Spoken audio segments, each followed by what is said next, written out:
नमस्कार विद्यार्थियों, स्वागत है आपका फिर से एक बार एडवांस कोचिंग क्लासेस के इस यूट्यूब चैनल पर। विद्यार्थियों, आज का जो हमारा प्रकरण है वो दो चरों वाले रैखिक समीकरण है, जिसमें हम ग्राफीय विधि का अध्ययन करेंगे। ये ग्राफीय विधि का प्रकरण मैंने इसलिए लिया है कि ये आरबीएसई बोर्ड के नज़रिए से बहुत महत्वपूर्ण है, क्योंकि ये भी एक बड़े प्रश्न के रूप में इस प्रश्नावली में से आता है। तो देखिए, ये जो इसका प्रश्न जो आता है वो ग्राफ का प्रश्न आता है, और वो भी कितने अंक का होता है? 6 अंक का होता है। गणित की परीक्षा में 6 अंक के कुल 5 प्रश्न आते हैं, जिनमें से ग्राफ का एक प्रश्न भी महत्वपूर्ण है। 30 नंबर के 6 अंक के प्रश्न होते हैं, जिनमें से मैंने आपको एक सांख्यिकी का टॉपिक करवाया था, उसमें से 6 अंक का आएगा, बहुत ही महत्वपूर्ण है। और एक जो दो चरों के रैखिक समीकरण है, इसमें ग्राफीय विधि का जो प्रश्न आएगा वो भी 6 अंक का आएगा, ये भी महत्वपूर्ण है। इसलिए जो ये टॉपिक प्रारंभ में जो मैंने पढ़ाए हैं ये बहुत ही ज़्यादा महत्वपूर्ण है। जो धीमी गति से सीखने वाले विद्यार्थी हैं उनके लिए अति महत्वपूर्ण हो जाता है, क्योंकि ये जो प्रश्न है आपको अधिकतम अंक दिला सकते हैं। तो आइए प्रारंभ करते हैं हम दो चरों के रैखिक समीकरण। दो चरों के रैखिक समीकरण, सबसे पहले यहाँ जो समझेंगे हम बात, वो समझेंगे चर की। चर क्या होता है? तो चर को हम समझेंगे। देखो, चर किसे कहते हैं? चर कहते हैं अज्ञात राशियों को। चर किसे कहते हैं? अज्ञात राशियों को कहते हैं। अर्थात चर क्या होता है? अज्ञात राशि होती है। देखिए, कितने चर हैं? दो चर होते हैं। दो चर यानी कि जिसमें दो चर हो वो क्या कहलाएंगे? दो चरों के रैखिक समीकरण। अब बात करते हैं समीकरण क्या होते हैं। तो देखिए, समीकरण समीकरण किसको कहेंगे? समीकरण हम ऐसे कहेंगे कि किसी भी संख्या को, किसी भी संख्याओं को या किसी भी बात को आप किसके रूप में कह सकते हो? चरों के रूप में। संख्या चरों के रूप में हो, संख्या को चरों के रूप में या अज्ञात राशियों के रूप में लिखो, तो वो बात क्या कहलाएगी? आपकी समीकरण कहलाएगी। और अब दो चरों के रैखिक समीकरण जो हम हल करने जा रहे हैं उनकी क्या पहचान होगी? कि इनकी जो घात है वो तो एक होगी, घात है वो एक होगी, और चर है वो कितने चर होंगे?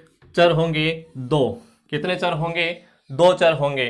तो ये हो गया दो चरों के रैखिक समीकरण। रैखिक समीकरण, रैखिक का अर्थ यहाँ हम रेखा से समझ सकते हैं, जो एक रेखा जिससे प्राप्त कर सकते हैं। तो देखिए, रैखिक समीकरण से हम एक घात एक और चर दो प्राप्त कर सकते हैं, और ऐसा समीकरण जिसमें घात एक और चर दो हो, दो चर का रैखिक समीकरण कहलाएगा। अब हम बात करते हैं ये किस प्रकार से लिखा जा सकता है। तो देखिए, मैं एक उदाहरण से लिखता हूं।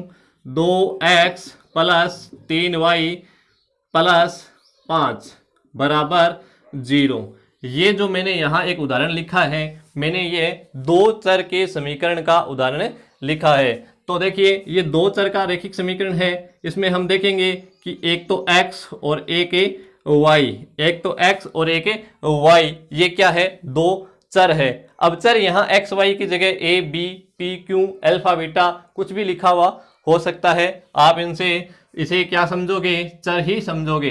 देखिए, तो चर किसी भी रूप में लिखा हुआ हो सकता है इसे।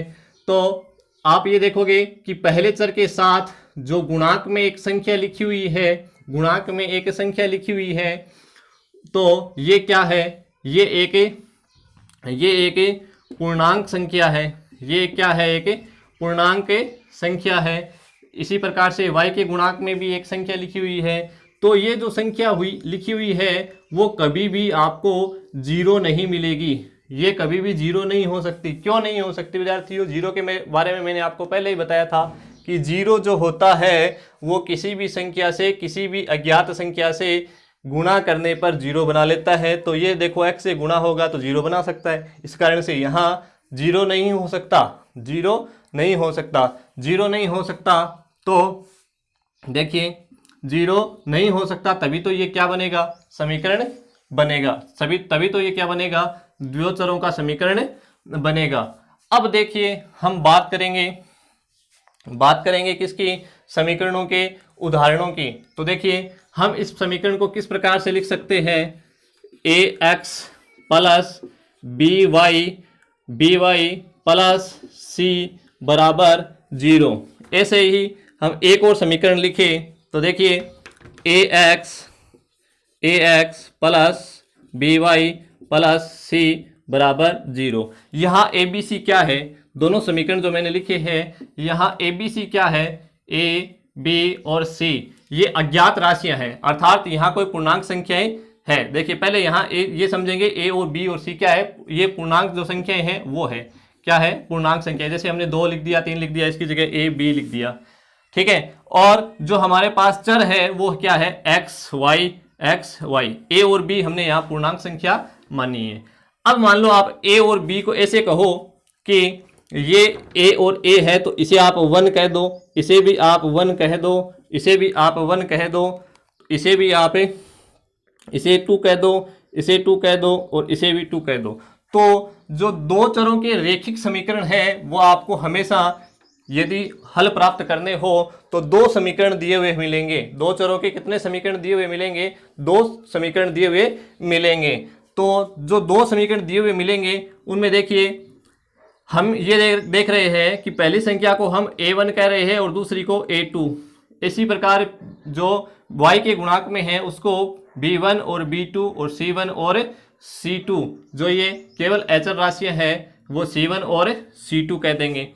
अब देखें कि यदि हम इन समीकरणों की तुलना करें, इन समीकरणों की तुलना करने सीखे तो हम हल करने से कौन से जो उत्तर है वो प्राप्त करते हैं। इससे पहले मैं आपको एक बात और बता देता हूं।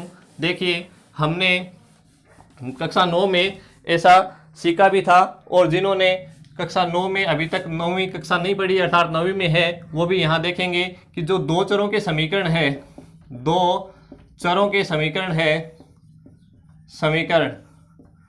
उनको हल करने की जो विधियां हैं प्रमुख है वो कौन सी है। जो दो चरों के समीकरण है उनको हल करने के लिए कौन सी विधियों का प्रयोग करते हैं। तो देखिए जो पहली विधि है उसका नाम है प्रतिस्थापन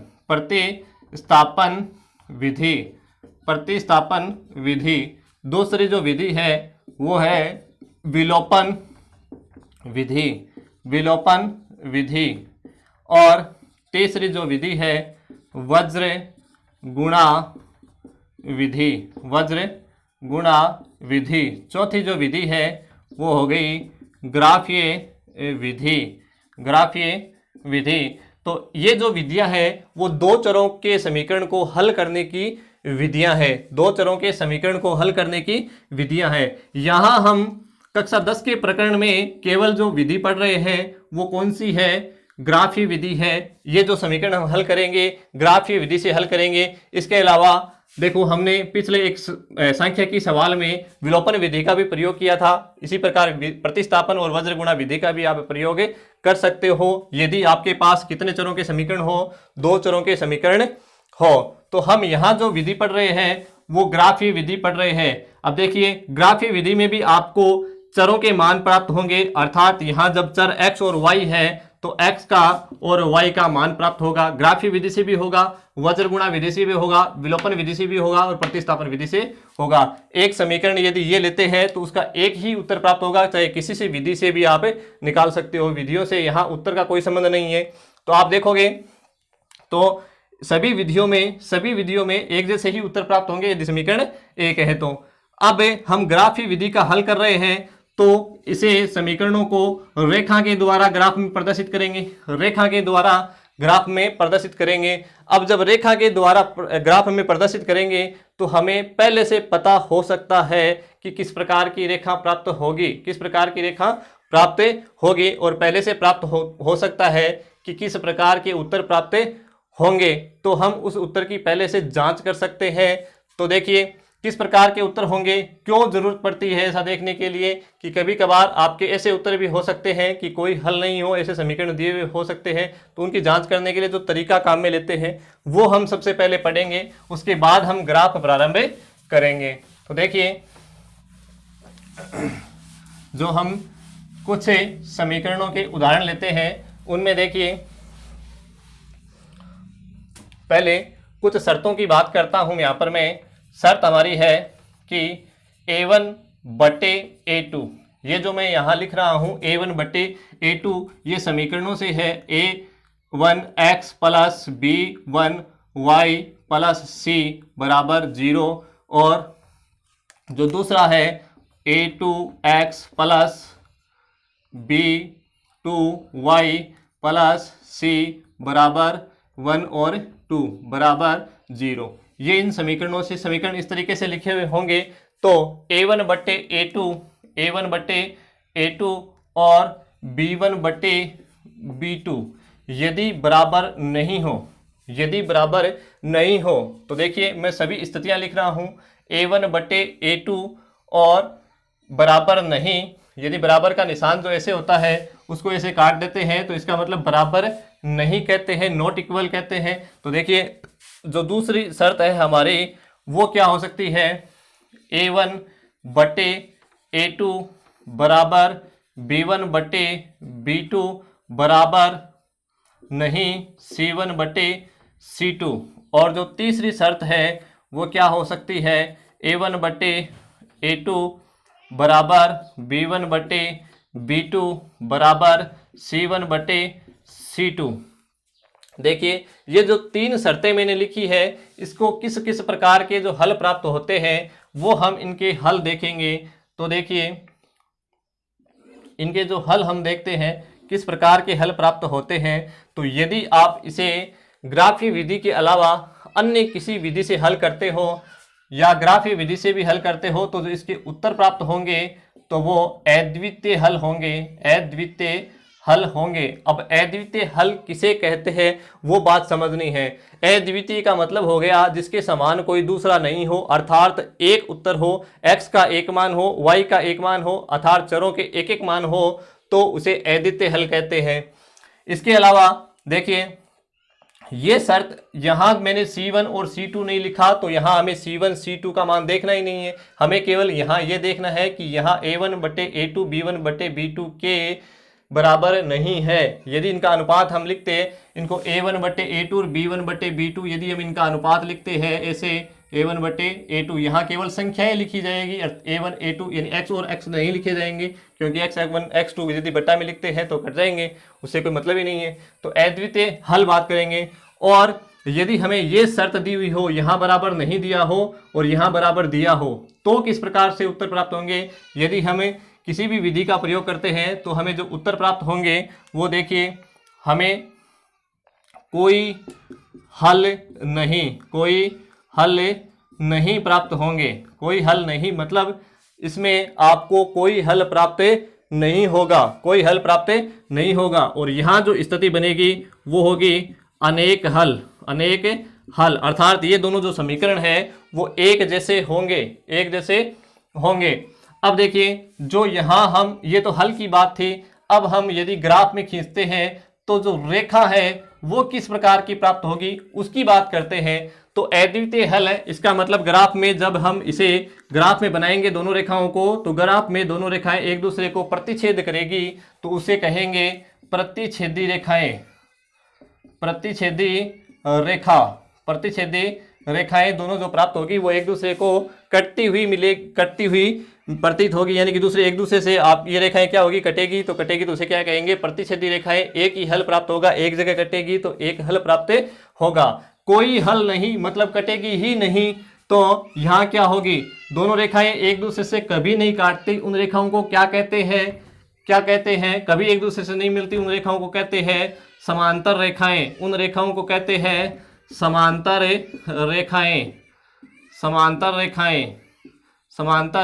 रेखाएं। और अनेक हल मतलब एक रेखा के दूसरी रेखा उसी के ठीक ऊपर आ जाए, इसका मतलब है हर जगह उत्तर है तो ये जो होती है वो अनेक हल होते हैं। अर्थात ये जो रेखाएं प्राप्त होगी वो रेखाएं प्राप्त होगी संपाती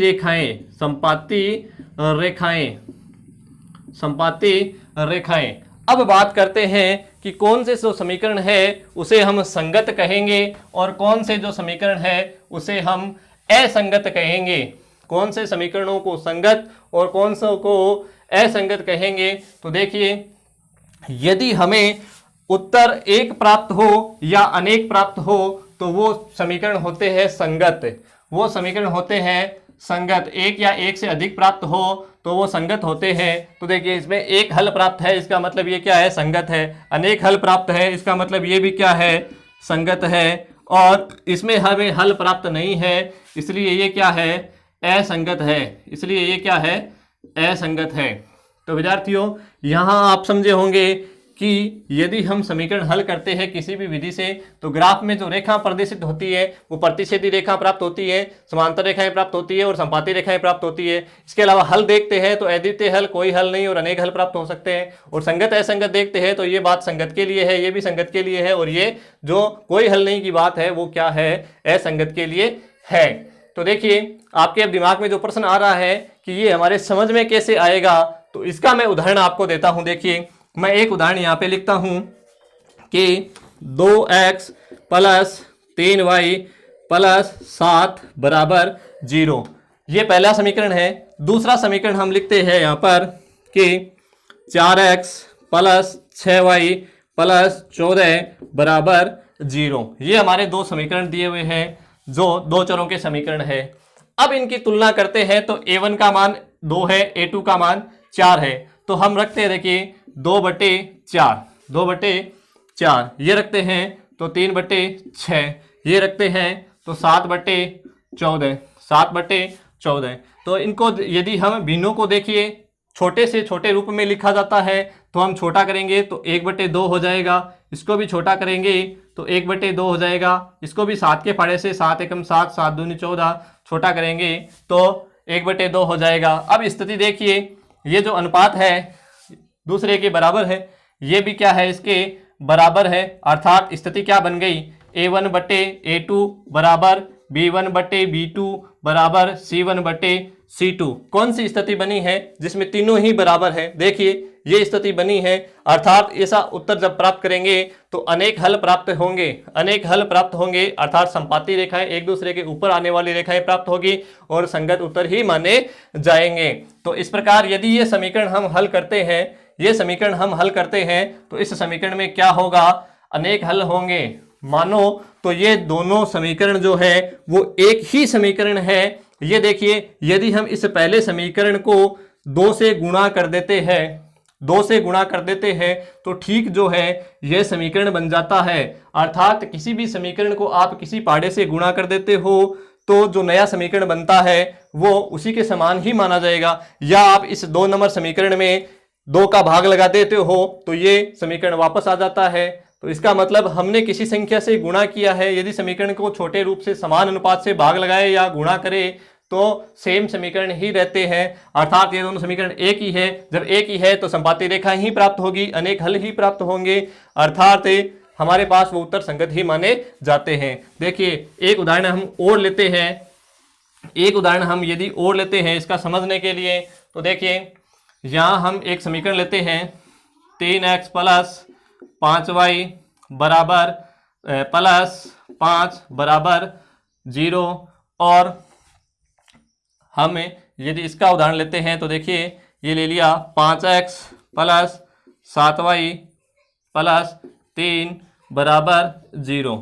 तो अब इसकी तुलना करते हैं तो यहाँ हो गया 3/5, 3/5 बराबर 5/7, 5/7 बराबर 5/3। देखिए यदि ये बराबर नहीं आता हो, ये बराबर नहीं हो तो हमें ये देखना ही नहीं है। यदि बराबर ये नहीं हो, ये बराबर नहीं हो तो ये देखना ही नहीं है। अर्थात हमारे पास स्थिति जो बन जाती है वो ये बन जाती है, यानी अद्वितीय हल हो जाते हैं। और रेखा जो प्राप्त होगी तो प्रतिच्छेदी रेखाएं प्राप्त होगी। ग्राफ में देखेंगे तो प्रतिच्छेदी रेखाएं प्राप्त होगी। इस प्रकार के उत्तर को भी क्या कहेंगे, संगत कहेंगे। और हम बीच वाले प्रश्न के लिए एक देखते हैं। तो देखिए a1/a2 और इस बराबर नहीं के लिए तो 3x प्लस 2y प्लस 7 बराबर 0।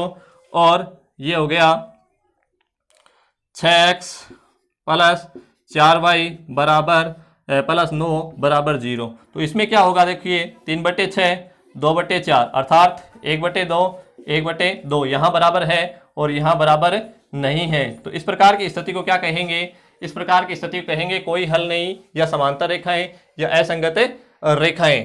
तो देखिए हमने यहाँ जो हल किस प्रकार के प्राप्त हो सकते हैं उनको पढ़ा है। अब मैं आपको इसके कुछ उदाहरण दे दूंगा देखिए पाठ्य पुस्तक से वो आपको हल करके देखने हैं। इसके अलावा पाठ्य पुस्तक का भी एक उदाहरण मैं ले लेता हूं। देखिए जो हमारे पास है 4/3 x प्लस 2y बराबर 8 और 2x प्लस 3y बराबर 12। तो देखिए ये बराबर पहले लिखे हुए, बराबर 0 नहीं लिखा हुआ।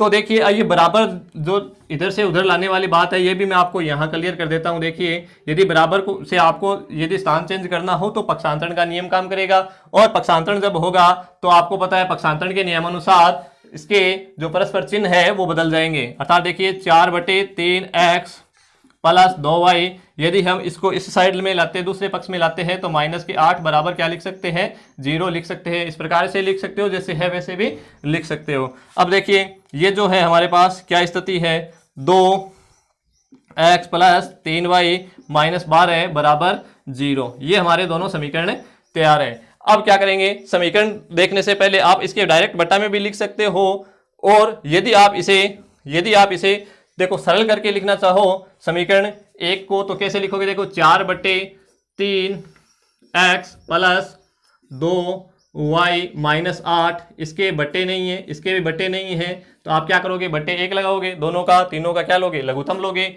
लघुत्तम लोगे तो लघुत्तम हो गया 3 बराबर क्या लिखा हुआ है 0। 3 का भाग 3 में दिया तो कितनी बार गया, एक बार। 1 को 4 से गुणा करोगे 4x प्लस 1 का भाग 3 में दिया 3 बार। 3 को 2 से गुणा करोगे तो 3 दूनी 6y माइनस 1 का भाग 3 में दोगे तो 3 बार। 3 को 8 से गुणा करोगे तो 24 आ जाएंगे, बराबर क्या रह जाएगा 0। इस 3 का पक्षांतरण करोगे 0 से जाके ये क्या हो जाएगा, गुणा हो जाएगा। तो हमारे पास जो समीकरण बचेगा 4x प्लस 6y माइनस 24 बराबर क्या बन गया, 0 बन गया। तो इस प्रकार से भी ये समीकरण हो सकता है। आप इसकी जो ये समीकरण है इसका हमने संशोधित रूप कर लिया, ये कर लिया, इसके साथ इसकी तुलना कर सकते हो, या आप ऐसे भी लिख सकते हो। देखिए 4/3 है, 4/3 है, यदि आप इसके बट्टा ये जो लगाते हो 2, तो 2 यहाँ क्या आ जाएगा, गुणा में रह जाएगा। सर बट्टे के बट्टे तो ऊपर जाते हैं, लेकिन यहाँ देखिए 4/3 पहले से है, 4/3 पहले से है। यदि आप इसे मानो तो 2/1 मान सकते हो, और बट्टा का गुणा करो तो उल्टा करोगे तो ये 1/2 हो जाता है, अर्थात ये 4/6 हो गया। इसके अलावा ये देखते हैं तो 2/3, ये देखते हैं तो 8/12 माइनस माइनस, तो ये माइनस माइनस एक दूसरे से कट जाएंगे। अब देखिए क्या बनता है, यहाँ 2 के फाड़े से 4 कटेंगे तो 2/3 बराबर 2/3 बराबर 4 के फाड़े से काटते हैं, 4 दूनी 8, 4 तिये 12, तो ये हो गए 2/3। देखिए कौन सी स्थिति बनती है, इसकी भी जो स्थिति बनती है वो अनेक हल वाली बनती है, संपाती रेखाएं वाली बनती है।